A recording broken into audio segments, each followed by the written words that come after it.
दोस्तों नमस्कार। अगर बुनियाद झूठ की हो तो बिल्डिंग कभी मजबूत नहीं हो सकती, कभी भी गिर सकता है। भारतीय जनता पार्टी की कहानी कुछ ऐसी ही है। 2014 में जिस तरीके से भारतीय जनता पार्टी ने कांग्रेस को बेदखल किया सत्ता से, वह झूठ की तो बुनियाद थी। आपको याद होगा CAG विनोद राय, बहुत चर्चित नाम, और इस कड़ी में जुड़े बहुत सारे नाम, अन्ना हजारे, अरविंद केजरीवाल, जिन्होंने भ्रष्टाचार खत्म करने का बीड़ा उठाया। और आज केजरीवाल कहाँ है सबको पता है। अन्ना हजारे कुंभकर्ण की नींद में सोए हुए हैं। अब रही बात प्रधानमंत्री श्री नरेंद्र दामोदर दास मोदी जी और मिस्टर अमित शाह, जिस तरीके से इन लोगों ने कहा था नोटबंदी करेंगे, आतंकवाद खत्म होगा, ऐसा तो हुआ नहीं। अगर मौतों का आंकड़ा देखेंगे तो 2014 से अब तक और 2014 से पहले का, मैं समझता हूँ कि मोदी शासन में सबसे अधिक। कभी पुलवामा हो जाता है, कभी पहलगाम हो जाता है। आखिर ऐसा क्यों? इसकी वजह क्या है? अगर पहलगाम करी को जोड़ा जाए वक्फ बोर्ड बिल के साथ, मैं समझता हूँ कि गलत नहीं होगा। जिस तरीके से मोदी सरकार ने वक्फ बोर्ड बिल लेके आए, मैं समझता हूँ उसमें भी कहीं न कहीं धांधली थी। और जिस तरीके से उपराष्ट्रपति जगदीप धनखड़ जी का बयान, निशिकांत दुबे का बयान, इन सब बयानों से एक ही बात पता चलता है कि भारतीय जनता पार्टी साम दाम दंड भेद से अपने सारे मंसूबों को पूरा करना चाहती है। और ये उचित नहीं है, क्योंकि एक जनता का प्रतिनिधि, जो जनता के द्वारा चुना हुआ प्रतिनिधि होता है, उसको उन लोगों का भी ध्यान रखना होता है जिसके द्वारा चुन के वे आते हैं। और यही हमें हमारा संविधान सिखाता है। कोई भी नेता हो या कोई भी ब्यूरोक्रेट्स हो, जब कभी भी किसी पद पे आसीन होता है तो सबसे पहले संविधान की कसम खाता है, संविधान की शपथ लेता है। और क्या वो सारे लोग उस शपथ का निर्वहन करते हैं? मैं समझता हूँ नहीं करते। आखिरकार आप कितना झूठ बोलोगे? आपकी झूठ की सीमा क्या है? लोग इन चीज़ों को अच्छी तरीके से समझ चुके हैं। 5 मई को सुप्रीम कोर्ट वक्फ बोर्ड बिल पे शायद फैसला देने वाला है। मुझे लगता है कि पहलगांव की जो घटना हुई,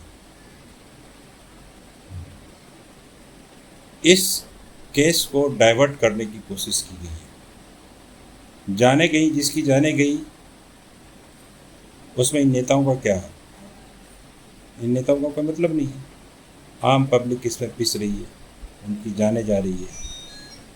आखिर क्या किया जा सकता है? मौत अनिश्चित होता है, कब किसको आ जाए, कैसे आ जाए, किस रूप में आ जाए, कहना मुश्किल है। परंतु सुरक्षा सुनिश्चित की जा सकती है। मैं समझता हूँ कि अमित शाह सिर्फ ईडी का खेल खेलते हैं, CBI का खेल खेलते हैं और नेताओं को खरीद फरोख्त करते हैं। बस उनका यही काम है। सुरक्षा के नाम पे वो जीरो है और नैतिकता के आधार पे साल पहले अमित शाह को इस्तीफा दे देना चाहिए। अगर वो नहीं देते हैं तो ये समझ लेना चाहिए वो कितने बेशर्म इंसान हैं। इस्तीफा ही एकमात्र उपाय है। नहीं तो उनकी सरकार तो जानी जानी है, आज जाए कल जाए, क्योंकि उनकी सरकार की बुनियादी झूठ पे रखी गई है। आज तक मोदी सरकार ने या भारतीय जनता पार्टी की सरकार ने 2014 से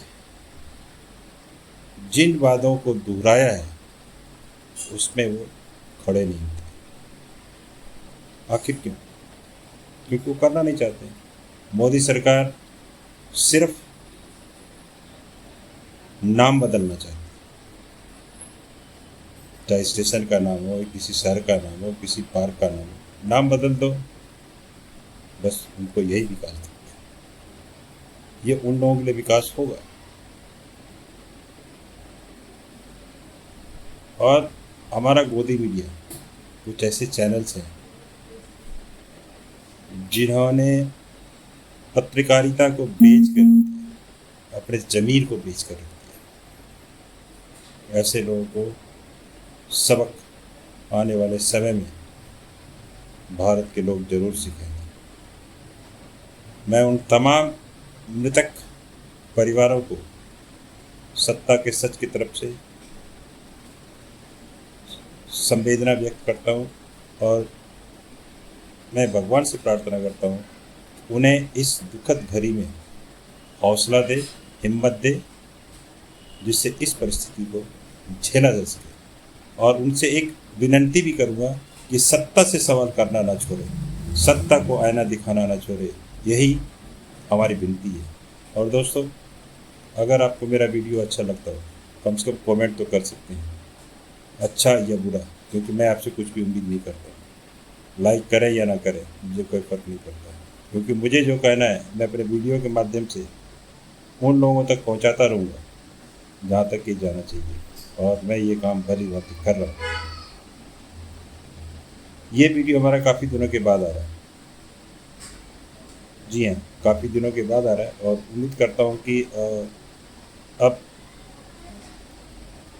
लगातार वीडियो आए, कुछ न कुछ आता रहेगा, परंतु वही आएगा जो सोशल मीडिया से संबंधित होगा। सोशल मीडिया पे जिस तरीके के कंटेंट चल रहे हैं, मैं उन्हीं में से किसी एक तथ्य को उठाऊंगा और उस तथ्य पर चर्चा करूंगा। पहलगांव टेररिस्ट अटैक की मैं कड़ी निंदा करता हूं और मैं सरकार से प्रार्थना करता हूं कि पूरा देश आपके साथ है, विपक्ष भी आपके साथ खड़ा है। पाकिस्तान अगर इसमें इन्वॉल्व है तो उसको सबक सिखाया जाए। आपने सिंधु जल की बात की है, आपने कितना रोका, ये सबके सामने है। क्या हुआ? कुछ भी नहीं हुआ।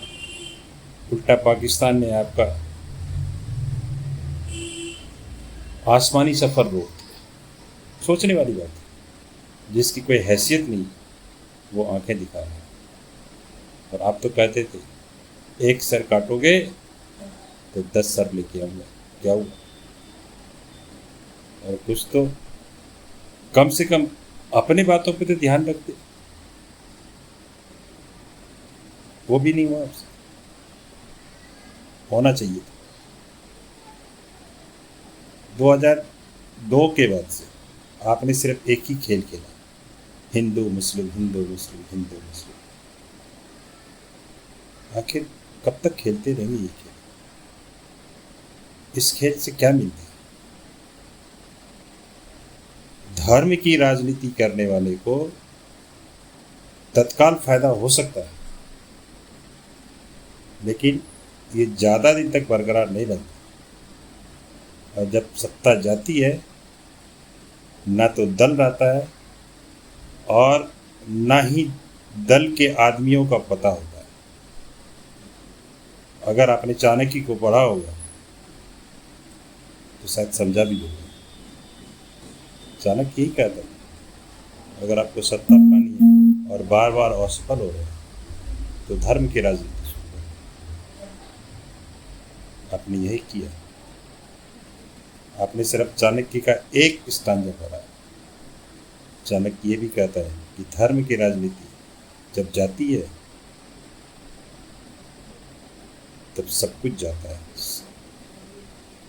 इन चीज़ों का ध्यान रखना आपका कर्तव्य है। सत्ता तो पा लिया, अब कम से कम देश हित में कुछ काम कर लिया जाए, वो कर लेते तो बेटर रहता। आपने क्या किया? कहीं कुछ भी नहीं किया। भगवान आपको सद्बुद्धि दे। जिस राम की बात आप करते हैं, अगर